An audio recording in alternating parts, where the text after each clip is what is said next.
WhatsApp university, गमछाबाद के जय श्री राम, दरी बिछाओ मंत्री, यही काम कर रहे हैं युवा। इनसे बेहतर तो लड़कियां कर रही हैं, हर रिजल्ट देखिए। तो यूपी के योगी से आप क्या अपील करना चाहते हैं या क्या मांग? यूपी के योगी से बहुत अधिक निराशा है। आप भी पेपर देखते होंगे और यूनिवर्सिटी रोड पे आप बैठे हैं, आप चले जाइए तो यहाँ पे लगभग हमेशा वैकेंसियों के फॉर्म के पोस्टर्स लगे रहते हैं कि ये वैकेंसियाँ, जाके देख के आए कोई वैकेंसी है। जो फॉर्म बेचते हैं उन दुकानदारों से पूछिए कि कोई वैकेंसी है। हर साल आप एक परीक्षा कराते हैं पेट की, और एक दो नहीं 50 लाख अभ्यर्थी को आप पेट कराते हैं। उसका आप फीस वसूलते हैं, फॉर्म की परीक्षा की फीस वसूलते हैं। लड़का इलाहाबाद का है, सेंटर फेंकेंगे आजमगढ़ के किसी गांव में, सहारनपुर के किसी गांव में, वो दौड़ते दौड़ते मर जाता है। आज 3 साल से आप पेट निकाल रहे हैं। पेट आप निकालते हैं हर साल क्वालिफाइड टीचर के 3 साल के लिए वो वैलिड होता है जी, ठीक ना? नहीं 1 साल के लिए, अब वो 6 महीना कर दिया। पेट अच्छा, अब 6 महीना कर दिए होंगे, मुझे नहीं पता, मुझे पहले 3 साल का ही पता था। 1 साल वो लड़के पेट दे करके पहले तो पढ़ के घर से पैसे लाए, फिर ट्रेन बस का किराया वसूले, फिर फॉर्म भरे। और फॉर्म भरे किस लिए? एलिजिबिलिटी टेस्ट आप किसके लिए ले रहे हैं? अगर आप पास रोजगार है ही नहीं तो ये नाटक क्यों कर रहे हैं? भीड़ छाटने के लिए कर रहे हैं। अरे भीड़ छाटने के बाद रोजगार तो लाओ ना भाई। जी। तुम 3 साल से पेट कराने के लिए पेट के ऊपर कोई भी एक रोजगार लेके आए? अगर तुम पेट कराते हो तो सोच होगी ना, आपको 10,000, 20,000, 50,000, 1 लाख कुछ वैकेंसियां हैं, उनके लिए आप पेट करा रहे हैं कि हवा में पेट करा रहे हैं? आप जो भी एलिजिबिलिटी टेस्ट आप करा रहे हैं क्यों करा रहे हैं? क्योंकि आपके पास रोजगार होगा तभी आप करा रहे हैं। आम जनता तो यही मानेगी ना, छात्र तो यही मानेगा। लेकिन छात्र क्या है, वो केवल उसे जाना है, फॉर्म भरना है और एलिजिबिलिटी टेस्ट देना, आगे घर बैठ जाना है। आर्मी भर्ती आएगी, आई तो क्या अग्निवीर 4 साल की, वो भी कितनी संख्या की आप जानते हैं? आपकी उम्र कितनी होगी इस समय? मेरी उम्र तो जो है 25 साल है। 25 साल है, मतलब कम से कम 5 साल से तो आप रोजगार के बारे में सजग होंगे ही ना, कुछ और मीडिया में है, कुछ पढ़ लिख रहे होंगे।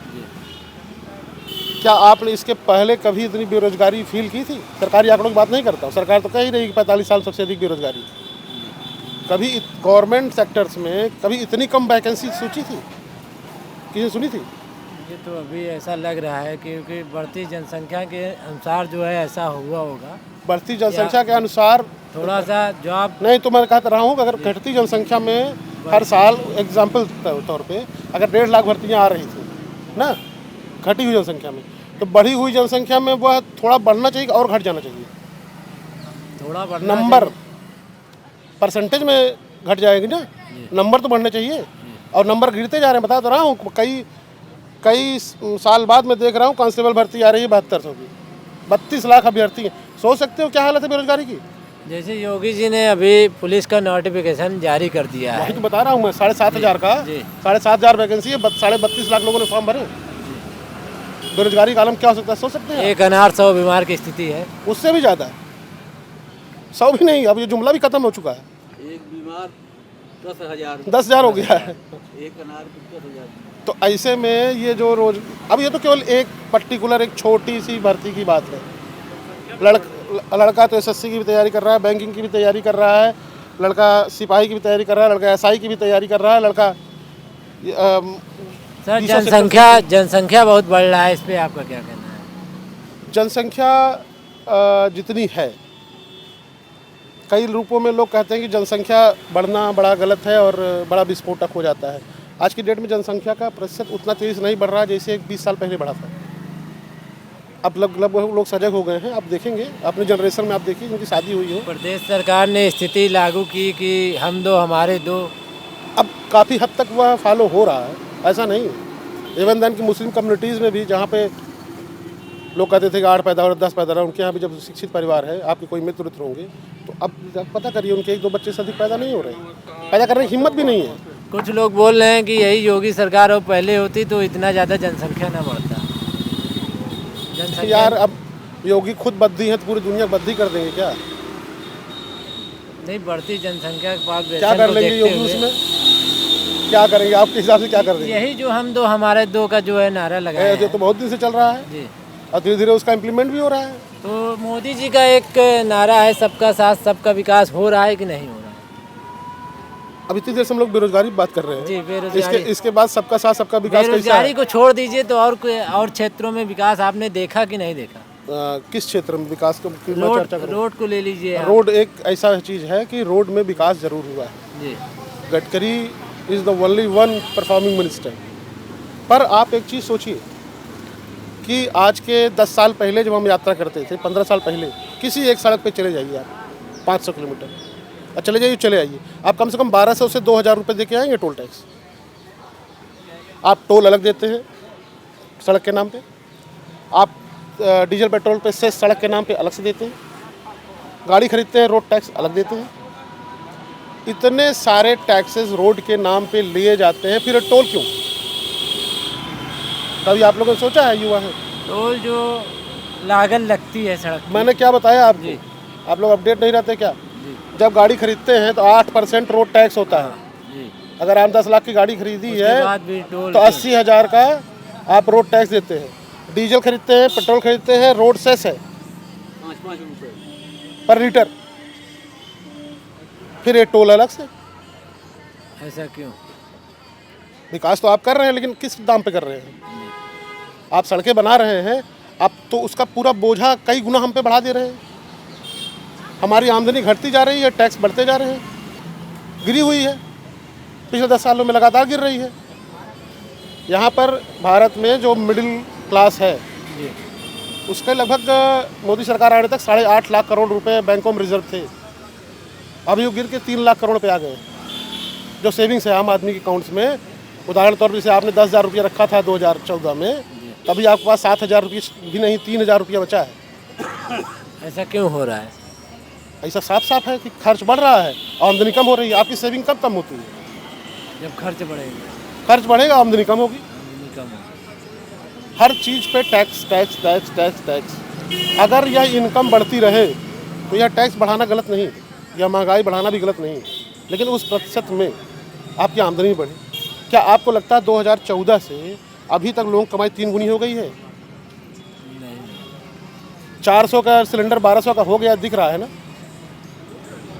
जिसमें तो सिलेंडर पे दाम घटे हैं। बता रहा हूँ, जी। 2014 पहले पेट्रोल पे 3.5% टैक्स था, 3.5 रुपये टैक्स था पर लीटर, और 9 रुपये डीजल पे था।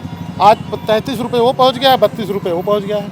आपने टैक्स बढ़ा के कहाँ तक उछाल फेंक दिया है। जैसा कि अपना देश चांद पे चला गया है, तो इस पे जो है मोदी जी की सरकार में चांद पर गया है चंद्रमा, तो इस पर आपका क्या विचार है?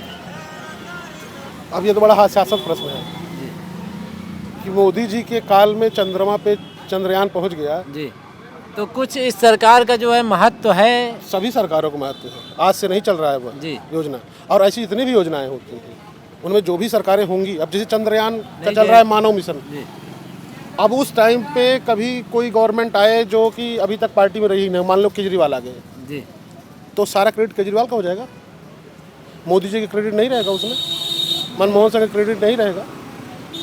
वो तो वर्तमान सरकार की रहेगी जो है। क्यों रहेगी? वह जो योजना जब से चलती है तब से रहती है ना। हाँ, मोदी जी ने उसे प्रमोट किया, अच्छी बात है।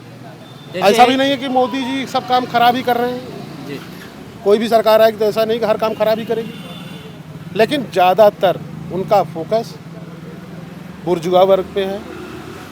जो बड़े बिजनेस हाउसेस हैं उनमें भी कुछ सेलेक्टिव, मैं राहुल गांधी की भाषा नहीं बोल रहा हूँ, स्पष्ट दिख रहा है। आपको पता है अडानी 2014 के पहले कितने रुपए का मालिक था?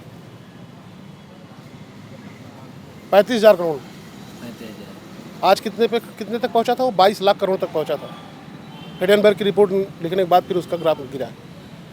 कौन सा ऐसा जादू है, कौन सा ऐसा मैथमेटिक्स है जो पूरी दुनिया नहीं जानती, सिर्फ अडानी जानते हैं कि 35,000 करोड़ को कैसे 22 लाख करोड़ बनाया जा सकता है? आपको 35,000 रुपये दे दे, आप 9 साल में 22.5 लाख रुपये बना देंगे। यह सारी चीज़ें हैं, और आजकल का युवा ठीक से मुझे लगता है किताब तो उठाता नहीं है। व्हाट्सएप यूनिवर्सिटी, गमछा बात के जय श्री राम, दरी बिछाओ मंत्री, यही काम कर रहे हैं युवा। इनसे बेहतर तो लड़कियां कर रही हैं, हर रिजल्ट देखिए। हर वैकेंसी में आप देखिए, कोई भी फील्ड हो, लड़कियां सब जगह आगे जा रही हैं। लड़के कहते रहे वो लड़के तो जय श्री राम गमछा बात के बजरंग बली की जय, नवरात्र का डोला उठवाना है तो फिर गणेश चतुर्थी की चौकी लगवानी है, वो भी करना तो जरूरी है। नहीं तो मैं कहता रहा हूँ यही करिए, इससे ज़्यादा बढ़िया रोजगार मिलेगा, शिक्षा भी बेहतर हो जाएगी, संस्कार तो उज्जवल हो ही जाएंगे। इसके बाद आपको पार्टी में नियत से रहेंगे तो आपको दरी बिछाओ मंत्री का पद भी मिल जाएगा, फिर वहाँ दरी बिछवाइएगा। अब तो दरी हट गई है, कुर्सी बिछाओ मंत्री बन जाएंगे, और क्या होगा, यही तो करियर रहेगा आपका।